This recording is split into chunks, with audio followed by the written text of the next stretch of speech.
Hello, everybody. Welcome to Most Wanted Topics. I'm your host, Kevin the Tank. Along with me is Atomic Tommy per you. How you doing, Atomic Tommy? Another week. Another dollar. We're ready to go. We're ready to roll right in. Hey, everybody. We have a busy week planned, so make sure you get out your brackets now. We got a lot to cover. So get out your brackets. I'll give you a second to get them ready to go. We're going to go over this week's results and into the championship so we know who's in the championship, and you can see how well or how poorly your bracket is doing. And next week we'll announce the winner, and then we'll have 3 award winners, and then you come to the store and pick up your prize. That is right. After next week, and we announce the winners, and we'll also be emailing them, hopefully. That is right. So let's get right into it. Got your brackets ready? Here we go. We're going to go right into the results, and these were some intense games. They really were. I mean, this is why we have the later rounds to get better talent. That's right. I mean, our first matchup here, Bane versus Conan, and in a stunning upset, surprised many people, Conan takes this one home. Now, it surprised me.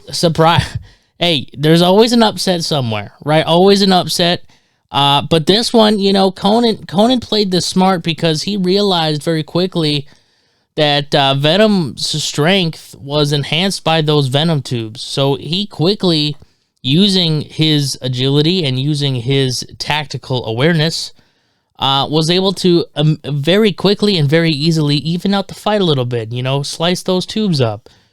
And again, as I've been saying this whole time, don't sleep on Conan's strength. I mean, very comparable to Venom without the Venom. Or very comparable to Bane without the Venom, sorry. And Conan just takes it home. Well, strength is everything to Conan, and he sure used his brute strength in this battle. Conan takes it. Conan takes it. Next, we got X-23 versus Last Ronin Michelangelo. Now, Last Ronin Michelangelo has been a runner in this bracket. I mean, he has just been, he flew through Snake Eyes fairly easily, flew through Clint Barton Ronin, and now he's going up against Wolverine. And unfortunately, just can't really compete with Wolverine. I think that's kind of the running theme here is Wolverine, no matter the version, whether it's Laura Kinney or, as we will come to find out here in our next matchup, the Helverine. These guys do not play. No. And they will take it down. And again, there's nothing Last Ronin Mikey can really do to really damage X-23, and that's kind of why X-23 and Helverine are really cool additions to this bracket, because you don't immediately think of that. It's not one of those things you kind of think, oh yeah, X-23, cool. But if you really think about it, they're very strong contenders. Yeah, and Ronin came out giving her hell. Yeah, absolutely. Again, it was all bets off. I mean, he was taking it to her, but just it's too much to handle. Too much to handle. Next matchup here, Aquaman versus the Helverine, and it is unfortunately this week where the King of Atlantis' reign does come to an end. Aquaman is sunk, and Helverine does emerge victorious. Now, I know the question will be, did this fight happen in water? And the answer, unfortunately, is no. Obviously. However, because again, we have to remember this if we're, thinking about this as if it was actually happening, this isn't a direct, out of the blue, encounter. This is a sort of staged fight. Again, Aquaman... Neutral ground, right? Aquaman has access to water, access to his abilities, and he can utilize the water to its potential. But obviously, the fight did not happen directly in water. And with that, the Helverine wins. Just, again, because he's just unfortunately more skilled, more durable, and just can't really be beaten by anything Aquaman can dish out. I mean, again, as we mentioned last week, Aquaman, very strong, very fast, very durable, comparable to Wonder Woman, but you're going up against a demon Wolverine, you know what I mean? I think there's really only one way. At the end of the day, Aquaman is not Wonder Woman. There's only one way that can end, and that is with Helverine victorious. Moving Helverine on to the next round. On to the next round. But we have one more matchup. Batman Beyond versus Cable, future battle. Batman Beyond, again, very strong contender, but does lose to Cable here, solely due to the fact that at the end of the day, Cable's just kind of stronger, way more experienced, and doesn't play around. Again, we're dealing with that mutant enhancement, the telekinesis, telepathy, being able to kind of read Batman Beyond just out of the fact that Batman Beyond's kind of inexperienced compared to Cable. And Cable's not, let's not sleep on Cable here. Cable not only has that strength, but he's got that arm. He's got that weaponry, man. I mean, Cable is nothing to sneeze at, a formidable fighter, and is going now up against Wolverine. Yeah, it's going to be a good one. It's going to be some crazy fights going on. All right. What's next? Moving back now to the left side. For the final four. The final four. Conan versus X-23. X-23 takes this one. Again, X-23 versus Conan. This was a brutal fight. I mean, we're talking, I mean, just incredibly brutal fighters going head to head here. Yeah, if you're into the final four, you couldn't ask for a better final four. You really couldn't. From a strength perspective, Conan way outstrengths X-23, but from an agility and movement and combat ability, X-23 is just lighter, faster, has the claws, and has that healing factor, which just takes her so far, because Conan just gets worn out way faster than X-23 does. X-23 heals, and X-23 does have, again, those mutant enhancements that while Conan is peak human and Conan can go a long way, he just does eventually lose to X-23, moving over. That was a match. That was a matchup, and it gets controversial. There's some people. There's some people grinding their teeth now. Let's not pretend, and let's not be under the assumption that this was a lopsided battle. Oh. Conan absolutely could take this. It's just one, it wasn't his day, right? And two, X-23 is coming to play and is coming to win. And has the healing ability, and the agility, and the anger, and all the things that go with Wolverine. Those claws do a lot. Again, Conan is not, invulnerable to things like the claws. He's very durable and crazy pain tolerance, but it is what it is, unfortunately. Moving over now, Wolverine versus Cable. Again, formidable fighter, but Wolverine does kind of take this one pretty far. That tech division was pretty interesting. I mean, it's tough. That's a tough matchup for Cable.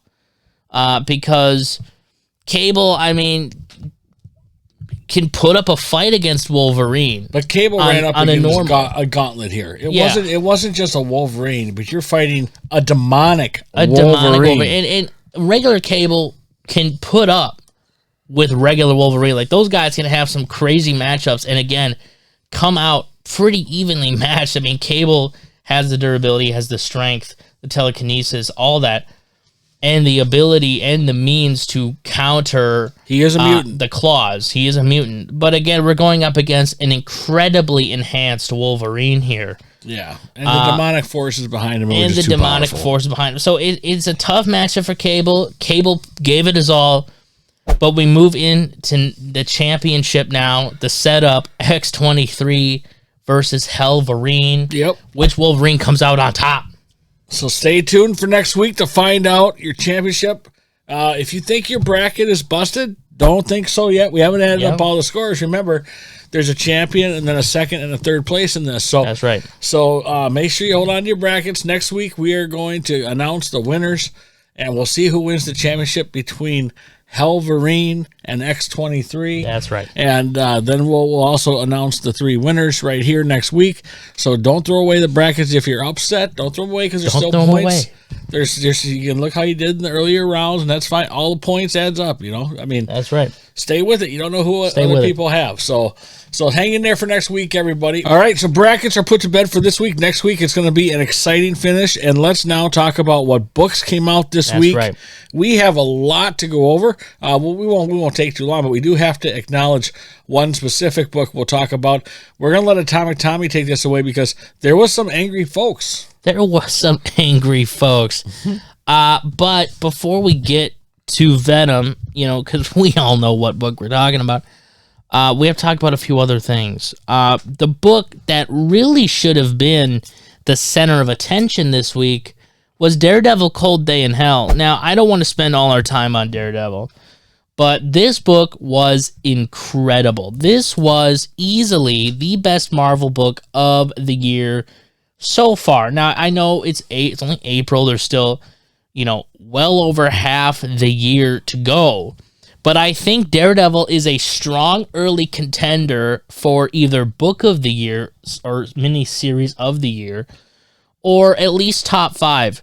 Daredevil. The reason why I liked this book so much was because it was really refreshing for the character. Not only is this an old man Daredevil, or old man Logan inspired with Daredevil, which is just badass, but it's really cool to see a Matt Murdock has just aged out of being Daredevil. I mean, so many times when we see Matt Murdock not being Daredevil, it's some kind of, oh, I'm so sad, or oh, I did something wrong, or oh, I just gave up the mask. But no, this is a Matt Murdock that wants to be Daredevil, but physically can. And over the course of really the beginning and mid part of that issue, we see him struggle with that, try and regain and relive any ounce of that old life he can get.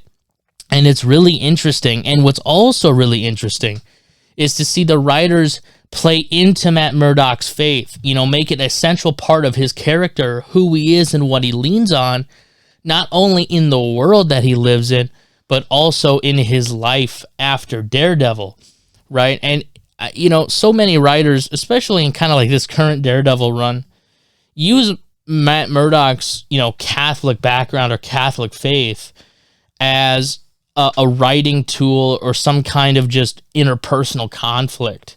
And while it's easy to do that and it happens, it's refreshing and cool to see it not be used that way, to actually see him play into his faith and be confident in it and find solace in it in some capacity. And when he gets his powers back and become Daredevil, be able to reflect and utilize it with him, not against him or as some sort of conflict. I mean, again, I feel like so many writers use it, or sometimes don't know what to do with it, or don't really know how to handle it, and it's pretty clear that wasn't the case here, and I find that refreshing.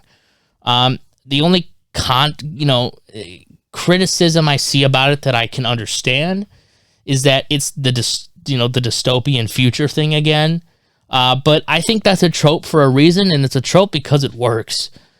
This instantly reminded me of Avengers Twilight from last year, which was one of my favorite Marvel books of 2024, my favorite Marvel series of 2024. And I loved what they did with the characters there, and I'm glad to see that kind of vibe back in some way. I think it can be used. I think it should be used. And I think it's good.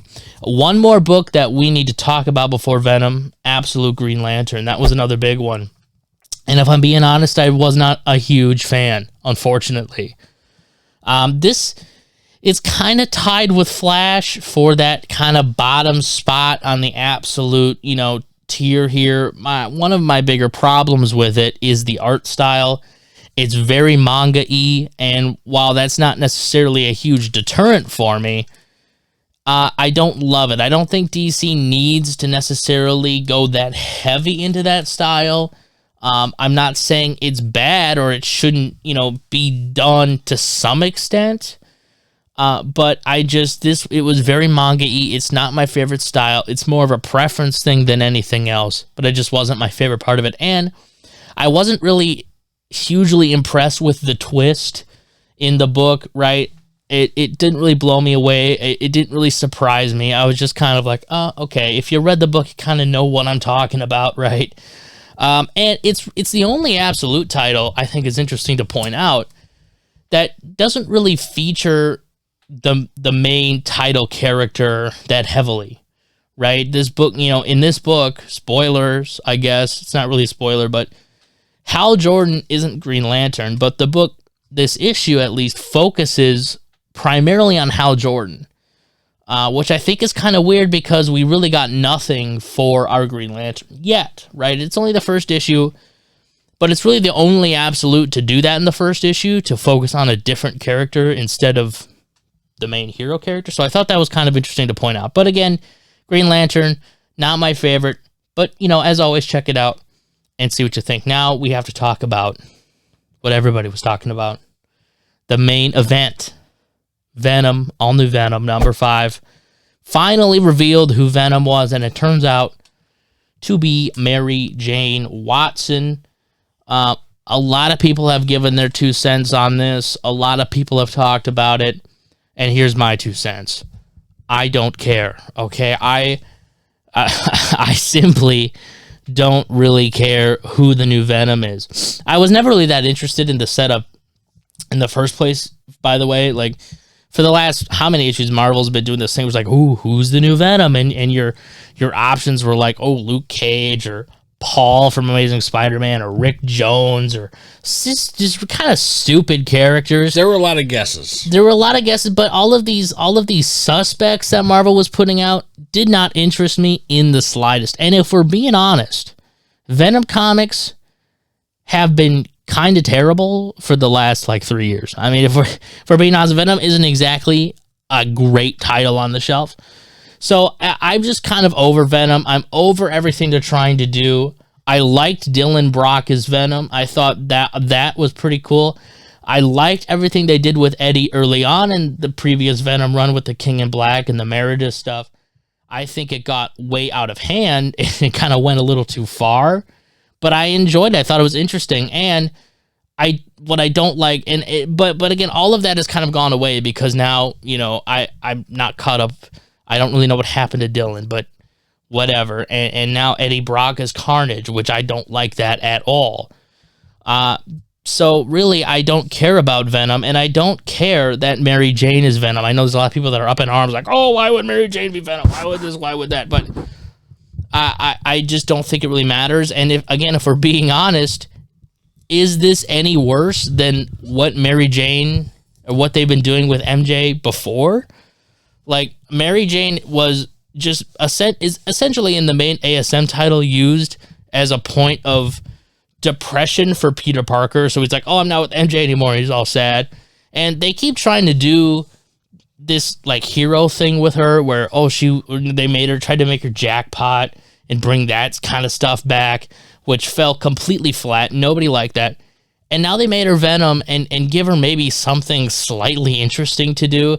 And I just think people maybe are being a little too harsh and overreacting just a little bit, because it's not like they're doing anything worse with MJ. No, but it was just immediately. It's like, oh, found out who it was. I quit. You can cancel me off the poll list. It was amazing how many people. I don't know why it was such a spark. We had about 3 or 4 customers that on Wednesday, release day, dropped Venom, just said, I don't want this title anymore, which I've never really seen that happen before. I mean, I've seen bad reviews. This one was different. We've never had people suddenly come in and quit the same day. I've seen bad reception, but I've never seen people come in and just immediately drop a book because of a character review. I'd like to drop this book, please. I'm just not going to have this. I saw who blah, blah, blah. It's just like, wow, I think you didn't give it a chance. It really comes down to, I think, just the fans' perception of what they think MJ should be in Marvel, and that's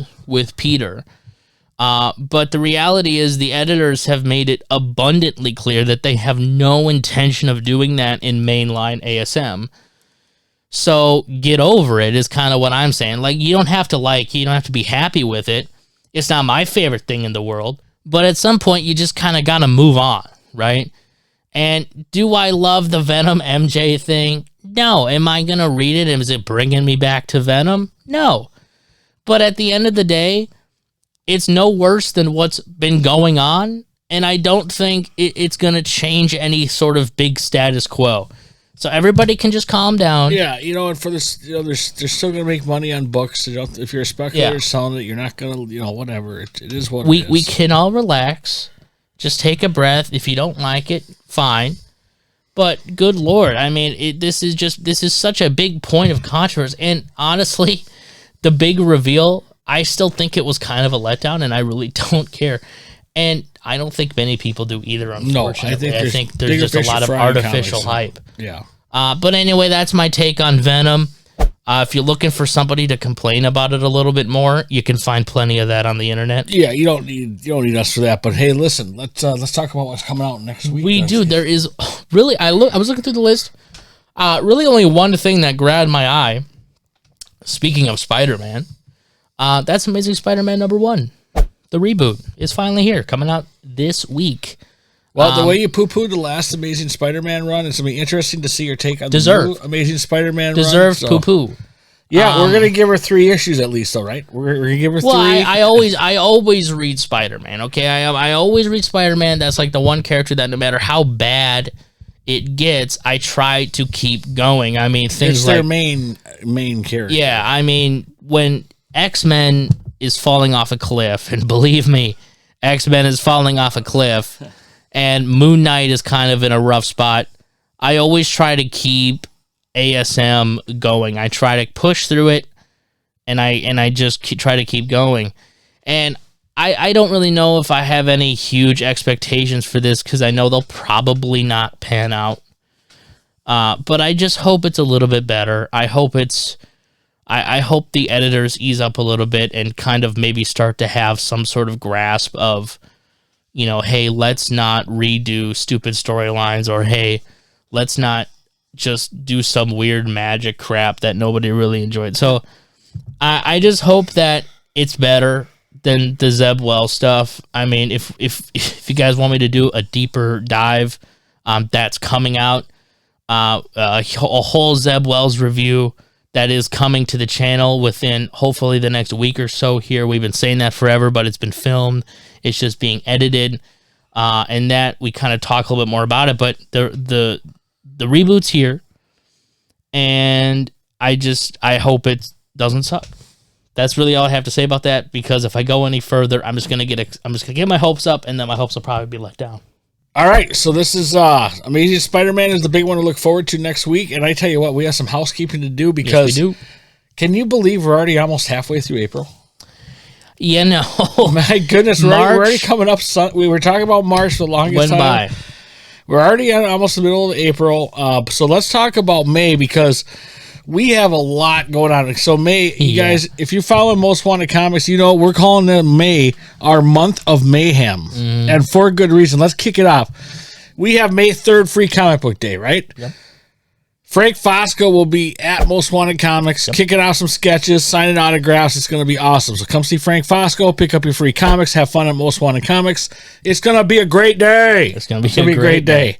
And then May 10th, the weekend after that, Hacksaw Jim Duggan, wrestling legend, will be at Most Wanted Comics. We've been trying for that. We are super stoked to have Hacksaw Jim Duggan. Oh, we are ready for Hacksaw Jim Duggan, May 10th at Most Wanted Comics, 10 a.m. to 2 p.m. For all the details, you can go on our website. They will be posted up there by next week. So we did confirm we are ready to go with him. So we're looking forward to having him in our shop. So May 10th, put that on the calendar. And then May 24th, we have Xander Cannon. Can you believe that? We finally got Xander Cannon at Most Wanted Comics. His new book coming out from Image Comics. Check it out. Have him sign the new book. And also, Atomic Tommy, what is he famous for? Kaiju Max. Kaiju Max. A huge run with Oni on some Kaiju Max stuff, which has a pretty nice following. If you are a Kaiju Max fan, you need to come hang out with Xander. He is going to be doing autographs. He is going to be doing commissions and sketches and all sorts of fun stuff. So make sure you come meet him, and also get him to sign the new Image book, which we will be carrying at Most Wanted Comics. That's right. So that will be all day from 11 to 3. 10 a.m. to 3 p.m. That's right. On Saturday 24th. And Sunday the 25th. We don't stop. The legendary Mouth of the South, Jimmy Hart, will be back at Most Wanted Comics, taking selfies, signing autographs.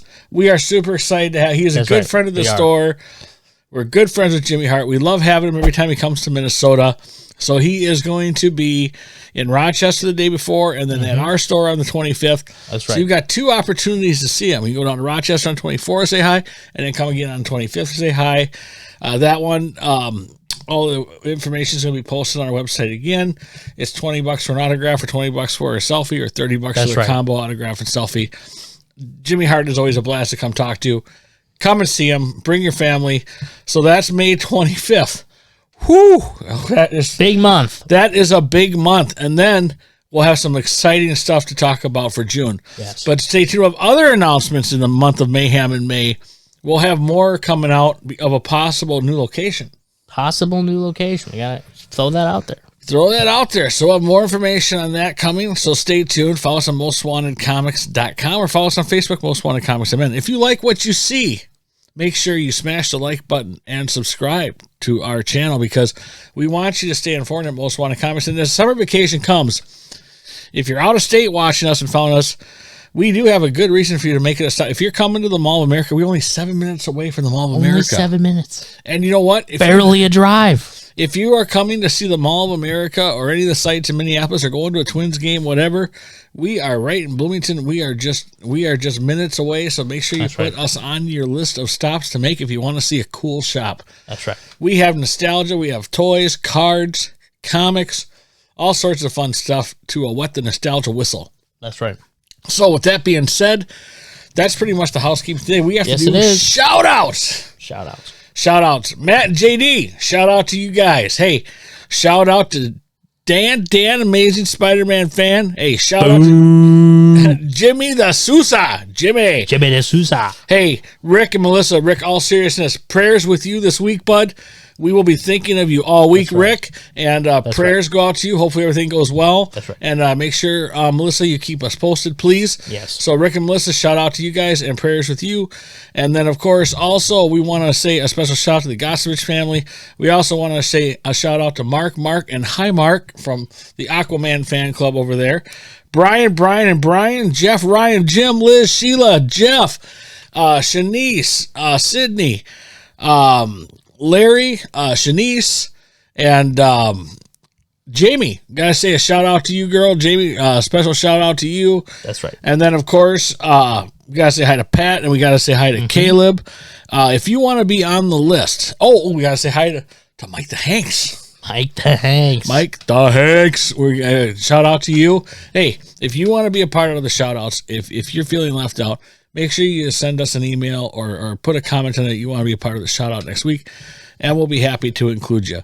So with that being said, Atomic Tommy, we are busy. We are very busy. There is a lot going on, and you guys are going to have to stay tuned. You're going to have to stay tuned, and we'll have other announcements to make. But hey, put May as the month of Mayhem on your calendar.